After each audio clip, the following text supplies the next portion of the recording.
On a clear day when the sky is blue and there is just enough breeze to blow the clouds away, you can stand on the big hill above the valley and watch Duck and Oliver far below, busily at work on Duck's branch line near the sea. The two engines are very proud of their matching coats of gleaming colour. Oliver often talks about the time that Douglas saved him from scrap. If it wasn't for his help, Oliver will say, I might have been caught when I ran away from the scrapyard, and I would never have come to live here on the Fat Controller's railway. The other engines all wanted to know about Oliver's adventures. Amazing, remarked Henry. Oliver, Said James. has resource. And sagacity, put in Gordon. What does that mean? Whispered Percy. I think, replied Thomas, it's about being clever and wise. He is, finished Gordon, an example to us all.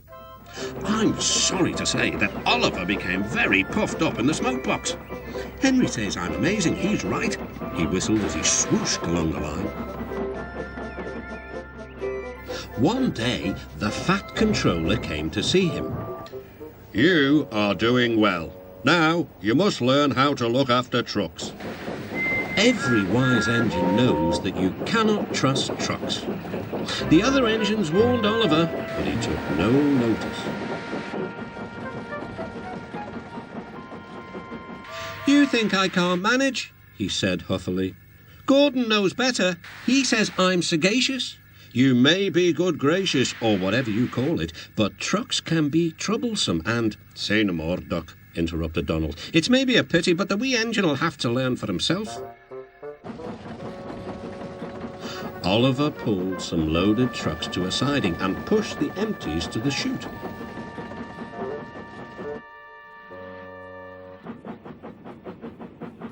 Then he came back to take the loaded trucks away. They were comfortable and didn't want to move. What right has he to poke his funnel in here? They grumbled. We want Duck, or Donald, or Douglas. Look sharp, puffed Oliver. That's not the way to speak, hissed the trucks. We'll pay him out. Oliver heard nothing. The trucks moved smoothly at first, then suddenly Oliver felt them push forward. His driver applied the brakes, but they were useless against the surging trucks. On, yelled the trucks. Oliver fought hard, but still they forced him on and on.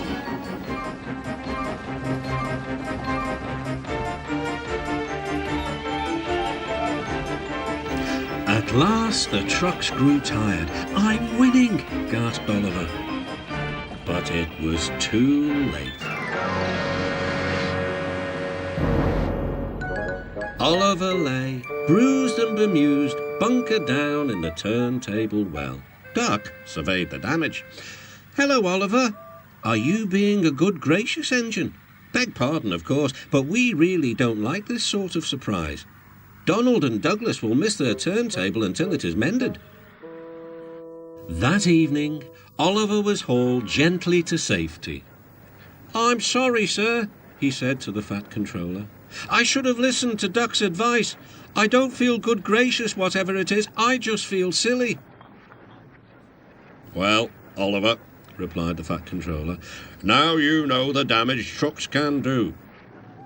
Yes, I do, sir, groaned Oliver. I look like a load of scrap iron. Ho, ho. Oh, I don't think so, laughed the Fat Controller. But you do need to go to the works to be mended. The other engines now felt sorry for Oliver. The branch line won't be the same without you, whistled Duck. Come back soon. A few days later, Oliver did come back. His coat gleamed brighter than ever. He was a wiser engine, too, and never made a mistake about trucks again.